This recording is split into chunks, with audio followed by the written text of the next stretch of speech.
This is the Dollemore Daily, and I'm Jesse Dollemore. As time goes on, and the more and more we learn about what exactly took place surrounding the insurrection, the planning of the insurrection, the orchestration of the insurrection, the harder it is for Republicans to deny.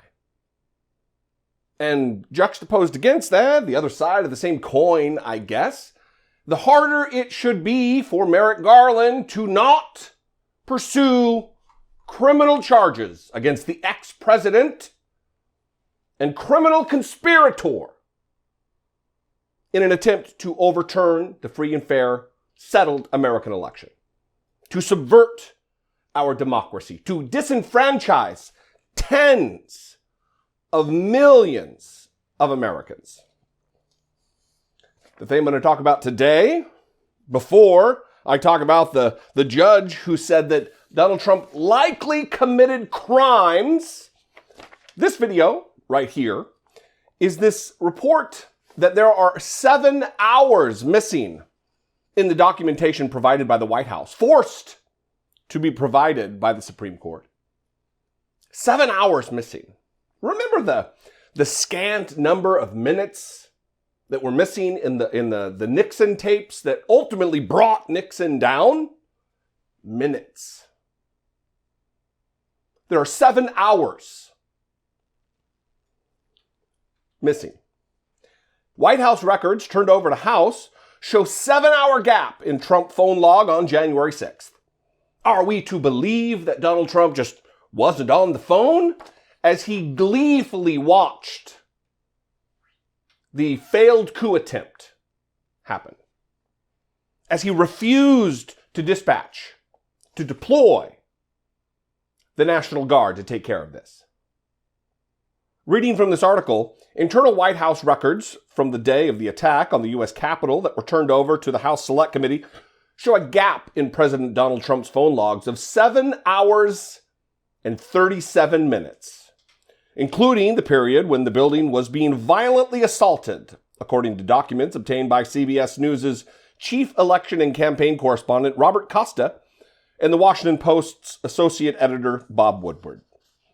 The lack of an official White House notation of any calls placed to or by Trump for 457 minutes, from 11:17 a.m. to 6:54 p.m. on January 6, 2021, means there is no record of the calls made by Trump as his supporters descended upon the United States Capitol, battled overwhelmed police, and forcibly entered the building, prompting lawmakers and Vice President Mike Pence to flee for safety, to flee for their very lives. Because you'll remember, "Hang Mike Pence" was the chant. It was the refrain of the day, while a hangman's gallows stood erected, not impromptu erection of a hangman's gallows, that you don't just, let's try to find some lumber in downtown Washington, D.C. to construct a hangman's gallows. It was premeditated, the planning of this. The orchestration was premeditated. There was a criminal conspiracy involving Donald Trump. Yeah, I'm pissed off, because we're sitting here and Donald Trump is a free man attempting to destroy our democracy. The 11 pages of records, which consist of the president's official daily diary and the White House switchboard call log, were turned over by the National Archives earlier this year to the House Select Committee investigating the January 6th attack. The records show that Trump was active on the phone for part of the day, documenting conversations that he had with at least 8 people in the morning and 11 people that evening. The gap, the 7-hour gap, the 457-minute gap, also stands in stark contrast to the extensive public reporting about phone conversations he had with allies during the attack. The House panel is now investigating whether Trump communicated that day through back channels, phones of aides, or personal disposable phones known as burner phones, according to 2 people with knowledge of the probe who, like others interviewed for this report, spoke on the condition of anonymity to discuss sensitive information. The committee is also scrutinizing whether it received the full log from that day. Of course, they didn't receive the full log. Donald Trump is a mafia-style goon, calling people who testify against him rats, like a mafia don, like a TV mafia don. The records show that former White House chief strategist Steve K. Bannon, the walking herpes sore himself, who said on his January 5th podcast that all hell is going to break loose tomorrow, spoke with Trump twice on January 6th. In a statement Monday night, Trump said, "I have no idea what a burner phone is. To the best of my knowledge, I have never even heard the term." What fucking dum-dum believes that?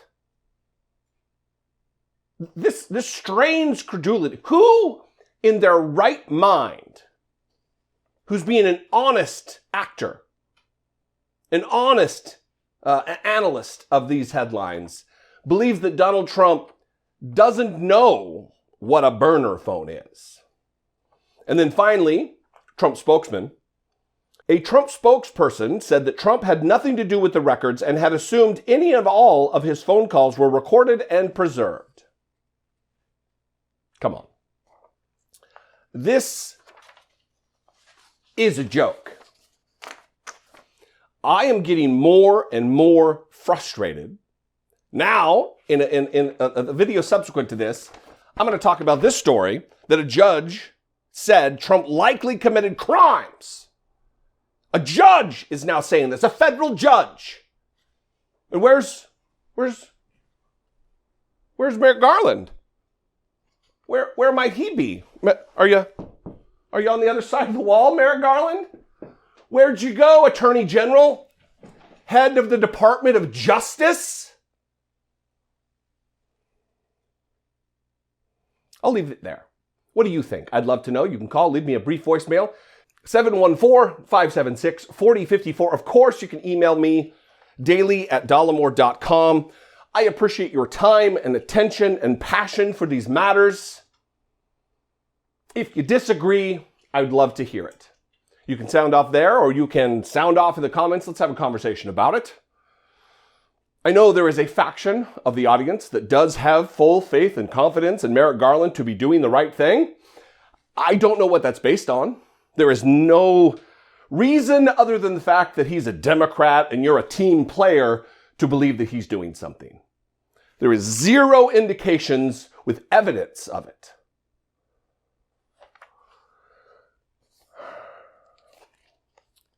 Follow me on social media. I'd love to connect with you there. I'm at Dollemore just about everywhere. And if I bring you some value when I'm not screaming and yelling and pissed off at the system, if I bring you some value, please consider supporting my work here on the platform. You can click the join button below this video, become a channel member for as little as $1.99 a month. Or you can go over to patreon.com/IDoubtItPodcast. I love you guys. I appreciate you. Thanks for putting up with me. And I'm lucky enough to have a platform where I can vent publicly.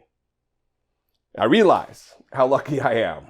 Thank you for giving me the opportunity to have the platform that I have, because without you, I would just be a guy in his basement yelling at the TV. So I'm still that guy. I just also do it on YouTube. Anyway, I love you. I appreciate you very much. I'll see you next time. Until I do, be genuine. Take care of one another.